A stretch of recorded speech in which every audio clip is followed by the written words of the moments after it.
rival god Seth. Seth in the pyramid texts. Seth and Horus. Part 1.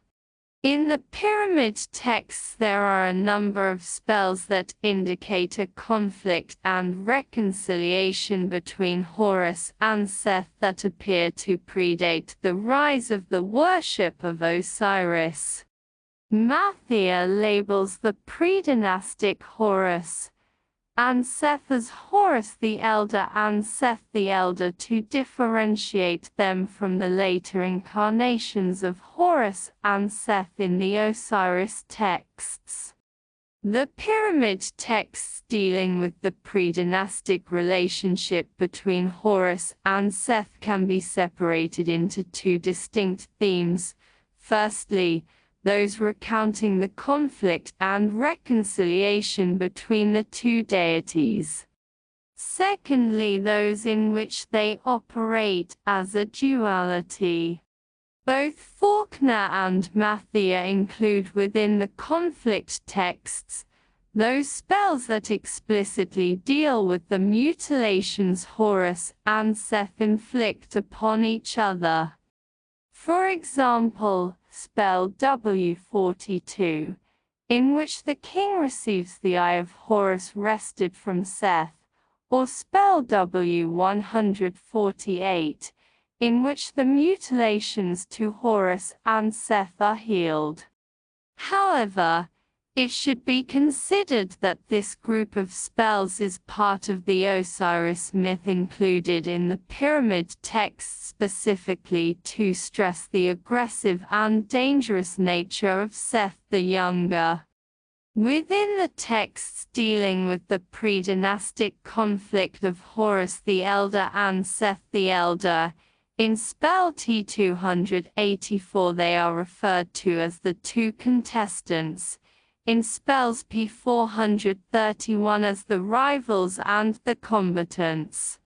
Unlike the earlier texts in the Pyramid of Unnaz, these texts do not contain any details or embellishments that explain the mutilations, rivalry, or combat between the two gods, but rather they are distinctly cryptic, suggesting the reader should already be aware of the intimate details.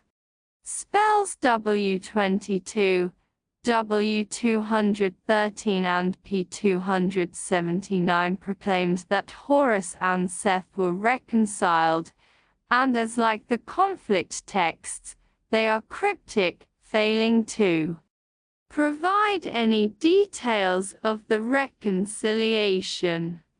However, in spell P279 they are referred to as the two lords, which imply that the two gods were thought to be of equal standing. The section of texts dealing with Horus and Seth working together as a duality is more problematic to isolate, as the pre-dynastic themes have been assimilated into the later Old Kingdom Osiris texts.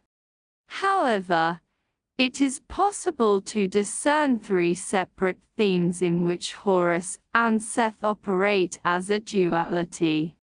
Although Osiris and the gods from the Heliopolitan Ennead are present, the underlying earlier pre-dynastic ideas can still be distinguished.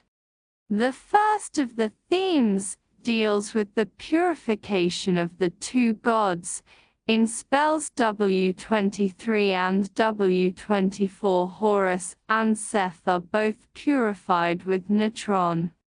In the second theme, they work together as a partnership. In spell W178, Horus and Seth lead the deceased to the duat. In spell T7, the doors are opened for Horus and Seth, and in spell T260 they assist each other. In dealing with the through snake, Horus fells it and Seth cuts it up. In spell T265 they combine together to fight the Sioux snake, and the deceased becomes the embodiment of Horus and Seth. This idea of the deceased representing both Horus and Seth is repeated in spell W148. The third theme deals with the mounds of Horus and the mounds of Seth. In the pre-dynastic period, these would have been references to Nekhen of Horus and Nubt of Seth. Matthia, however, proposes these mounds were originally linked to the necropolises of the two cities Nekhen and Nubt. In spell W146 the mounds of Horus and Seth serve the deceased. In spell W135 the deceased is given the mounds of Horus and Seth, while in spells W211 and T285 the mounds of Horus and Seth worship the deceased, and in spell W213 the deceased hails Horus and Seth in their mounds. The pre-dynastic texts do not provide any information regarding the origins of either Horus or Seth. However, in spell P279 Horus and Seth are referred to as brothers. Throughout all the spells dealing with Seth the Elder, there is no vilification or condemnation of him, even when he is in conflict with Horus. Other than Horus always being referred to first, Seth is presented as an equal with Horus, and they work together for the benefit of the deceased king, who in turn becomes the embodiment of them. A distinct change in the relationship between Horus and Seth occurs within the texts associated with Osiris. Eve